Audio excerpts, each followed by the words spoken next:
സ്വർഗീയനാദം.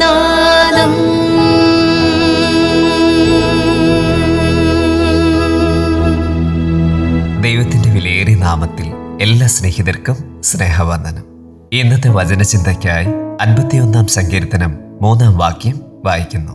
എന്റെ ലംഘനങ്ങളെ ഞാൻ അറിയുന്നു, എന്റെ പാപം എപ്പോഴും എൻ്റെ മുമ്പിലിരിക്കുന്നു.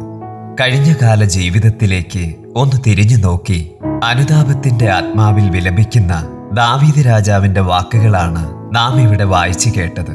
ഒരു മനുഷ്യന്റെ ഏറ്റവും വലിയ അറിവ് അവനെ തന്നെ അറിയുക എന്നുള്ളതാണ്.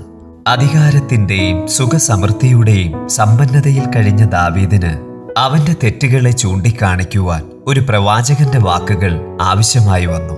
ഊരിയാവ് എന്ന യോദ്ധാവിനെ പടക്കളത്തിൽ ആളയച്ച് അവനെ കൊല്ലിച്ച് അവന്റെ ഭാര്യയെ സ്വന്തം ഭാര്യയാക്കിയ ദാവീദ് അത് തെറ്റാണെന്ന് ചിന്തിച്ചില്ല. എന്നാൽ നാഥാൻ പ്രവാചകൻ കൊട്ടാരത്തിൽ വന്ന് ഒരു ദുഷ്ടമനുഷ്യന്റെ കഥ പറഞ്ഞ ശേഷം രാജാവിന്റെ മുഖത്ത് നോക്കി ആ മനുഷ്യൻ നീ തന്നെ എന്ന് പറഞ്ഞപ്പോൾ ദാവീദ് രാജാവ് തകർന്നുപോയി.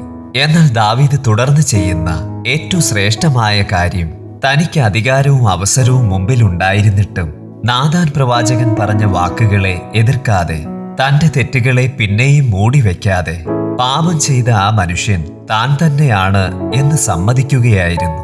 താൻ ദൈവം മുമ്പാകെ തെറ്റ് ചെയ്തു എന്ന് ഏറ്റുപറഞ്ഞ് അനുതാപത്തോടെ കണ്ണുനീരിൽ കുതിർത്തെഴുതിയതാണ് 51-ാം സങ്കീർത്തനം.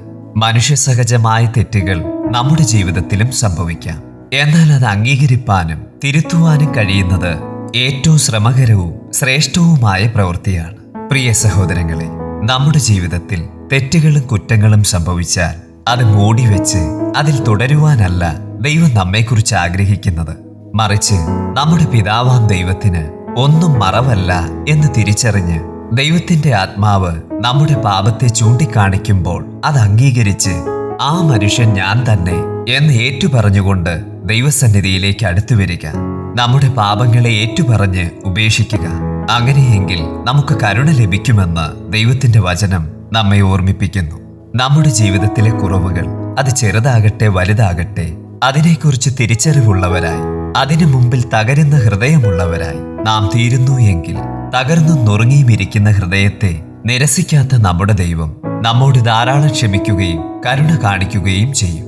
തന്റെ ലംഘനങ്ങളെ മറച്ചുവെക്കുന്നവന് ശുഭം വരികയില്ല, ഏറ്റുപറഞ്ഞുപേക്ഷിക്കുന്നവനോ കരുണ ലഭിക്കും. നമ്മുടെ ജീവിതം ഏറ്റവും ശുഭകരമായി സ്വസ്ഥതയും സമാധാനവും നിറഞ്ഞു നയിപ്പാൻ സർവകൃപാലുവായ ദൈവം നമ്മെ എല്ലാവരെയും സഹായിക്കട്ടെ. നമുക്ക് പ്രാർത്ഥിക്കാം. മഹാകാരുണ്യവാനായ ഞങ്ങളുടെ ദൈവമേ, ഞങ്ങളുടെ അകൃത്യം മുഴുവൻ അങ്ങയുടെ പുത്രനായ യേശുക്രിസ്തുവിലൂടെ ക്ഷമിച്ചു തന്നതിനാൽ ഞങ്ങൾ നന്ദി പറയുന്നു. ഇന്ന് ഞങ്ങൾ ഈ ലോകത്തിൽ ജീവിക്കുമ്പോൾ ജീവിതത്തിൽ തെറ്റുകൾ സംഭവിച്ചാൽ അത് മറച്ചു വെക്കാതെ ഏറ്റുപറഞ്ഞുപേക്ഷിച്ചുകൊണ്ട് സ്വസ്ഥതയും സമാധാനവുമുള്ള ഒരു ജീവിതം നയിപ്പാൻ ഞങ്ങൾ എല്ലാവരെയും അങ്ങ് സഹായിക്കണമേ. യേശുക്രിസ്തുവിന്റെ നാമത്തിൽ ഞങ്ങളുടെ പ്രാർത്ഥന കേട്ടതിനാൽ നന്ദി.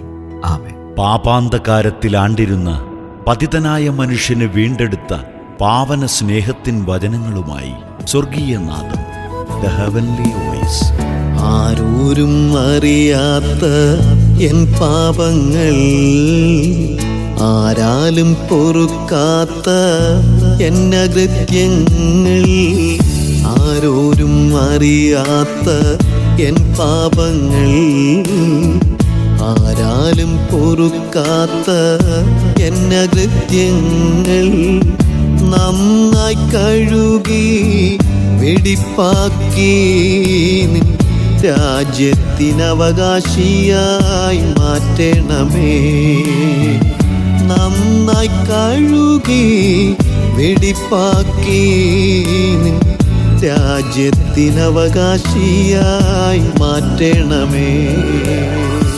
ഓ യേശുവേ വന്നു വാഴണമേ, ഓ യേശുവേ വന്നു വസിക്കണമേ, ഓ യേശുവേ വന്നു വാഴണമേ, ഓ യേശുവേ വന്നു വസിക്കണമേ. എന്നിലെ പാപങ്ങൾ എല്ലാം കഴുകി എന്നെ നിൻ മകനായി മാറ്റണമേ. എന്നിലെ പാപങ്ങൾ എല്ലാം കഴുകി എന്നെ നിൻ മകനായി മാറ്റണമേ.